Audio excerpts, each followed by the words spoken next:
The movement away from the Tiananmen Square hoax has become a stampede. Wikipedia now admits that the so-called massacre never happened. Mainstream media this year almost entirely ignored the anniversary. A new study suggests much of the public knows it was a hoax, and claims that diplomats still believe in it are quickly falling apart. I will also be sharing two hilarious examples of BBC reporters being defensive about things they reported that now everybody knows are not true. First, take a look at this. The grey area shows what normally happens when you publish something on the internet. The amount of interest and engagement sparks briefly and then levels off. But see that steep upward line? This is the chart for a report we published last week with plenty of footnotes and sources that told the real story of the events in Beijing in 1989. And you can see that interest in it is continuing to rise steadily. For people who didn't see our report, here's a two-sentence recap. Original sources from the West show that three Western groups, the US, the UK and Australia, in June 1989 published a piece of fiction signed by former British Ambassador Alan Donald that 10,000 peacefully protesting students were killed with machine guns and crushed by tanks in Tiananmen Square, Beijing. Now that formed the basis of reporting on the topic for years. But journalists, diplomats and increasingly members of the public gradually realised it was pure fiction, created as a black op by Five Eyes agents from the US, Britain and Australia. Now here are the facts. First, Wikipedia.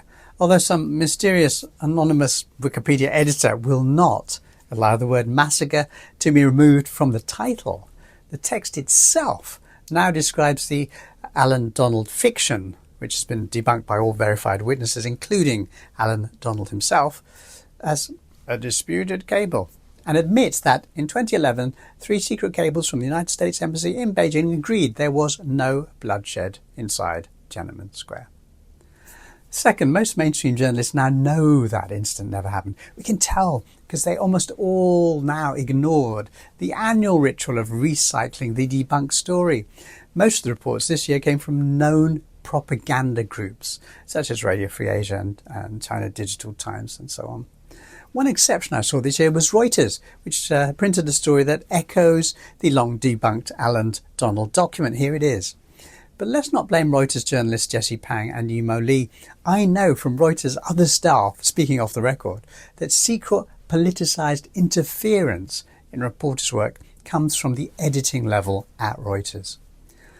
Third, the public is starting to get it too. One example, a recent survey by a popular left-leaning US commentator, Matthew John of This American Left, saw 85% of respondents reporting that they knew the massacre didn't happen, with only 15% supporting the black op narrative of students being killed in the square with machine guns, etc.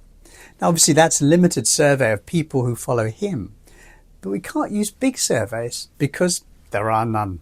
The big media who normally commission surveys are not going to pay for a study which proves that they have spent decades telling the world about something that never happened. I mean, picture the headline. A new study shows that we've been lying to you for decades about China.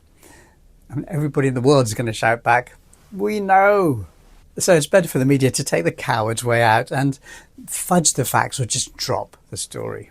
Helen Davidson of The Guardian decided to fudge the facts this year by saying that hundreds, possibly thousands, were killed in the streets around Tiananmen Square.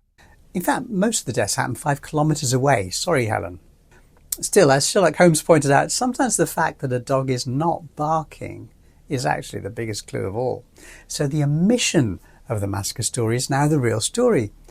Like the fictitious Uyghur genocide, Matthew John said, the story of the blood-drenched Beijing Square has been quietly abandoned by the Western press and its bourgeois backers. Actually, his piece is so good, I want to read you a little more of it. The original cartoonish sensationalism has been replaced with a measured, meticulously crafted rewrite that includes the same themes and accusations: authoritarianism, opposition to democracy, the crushing of dissent, state repression and brutality, etc. Even after removing the central element, the fictional June the 4th massacre, the narrative itself miraculously remains intact. Yeah, well said, Matthew. But, I hear some people say, The Hong Kong Free Press said that diplomats were mourning the crackdown in Tiananmen Square, and the headline was very clear about that. Yes, well, there are about 200 countries and territories in the world, and when we read the small print, the Hong Kong Free Press is actually reporting that it's talking about 4 countries: the US, the UK, Australia and Canada, all 4 of which are members of the Five Eyes disinformation group, and 3 of which were active participants in that specific scam. So the headline could have been, more than 90% of foreign diplomatic missions didn't mourn the massacre in Tiananmen Square because they're not stupid. They know there was no massacre in the square. Now I want to show you something else. Interestingly, there was a huge spike in visits to the Wikipedia page this year, much more than previous years. Look at this. Now there's evidence that many of these visits come from people interested in educating themselves about whether it happened or not. Why do we think this? Well, if we look at global news discussion platforms, the biggest by far being X.com, we see that the vast majority of references to the topic this year are to posts discussing the fact that it was a hoax.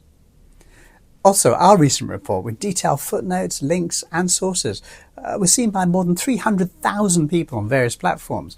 So we may have contributed a bit to the rise of people researching the topic. But there are some funny aspects to this which are worth knowing about. First, while most people discussing the topic on X value the truth, an exception is the BBC's John Simpson, who hilariously argues that he saw the Tank Man incident happen on June the 4th before he left the city with his own eyes. Little problem here, it took place on June the 5th. That's when Simpson would already have been on the other side of the world.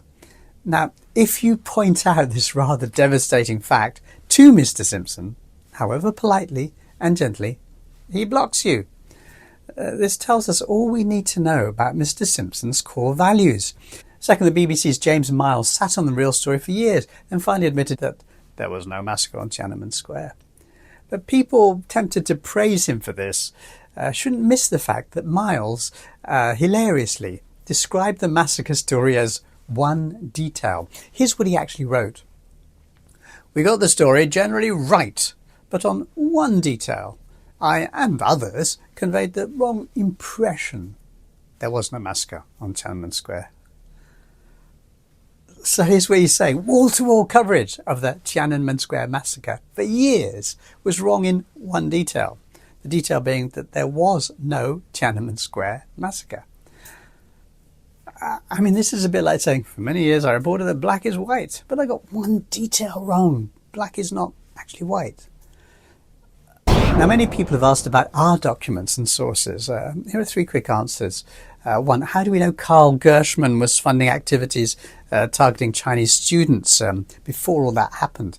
Because he said so himself. It's printed in the NED annual reports from 1984 to 1989. Here are the grant allocations, details of the office opening in Beijing, and their decision to organise discussion groups. 2, how do we know Colonel Robert Helvey was a PSYOPs expert specialising in protest movements? Because he said so himself. In 2004, Robert Helvey published his work as a manual on strategic non-violent conflict thinking about the fundamentals. It describes NED colour revolution strategies, tactics and subversion campaigns. And Chapter 8 specifically describes how to integrate PSYOPs into protest movements. And number 3, how do we know Gene Sharp is a coup d'etat expert and was in Tiananmen Square with his students? Because he made the coup d'etat claim himself and wrote an account of his meeting with student leader Li Lu. And we know he worked with Robert Helvey, who was a, shall we say, mature student at Sharp's Albert Einstein Institute, which had nothing to do with the scientist of that name, and specialised in generating ways to achieve regime change through escalation of street protests. Now, all of this information is a matter of public record, and these are their words, not ours. Don't take my word for it. Do your own internet searches and you can check it out for yourself. The sources and links are all provided. Now, the bigger question is this. Journalism is important. With the Western mainstream media having abandoned its job, who is going to do it? And the short answer is you and me. And we're on the job, right? Peace.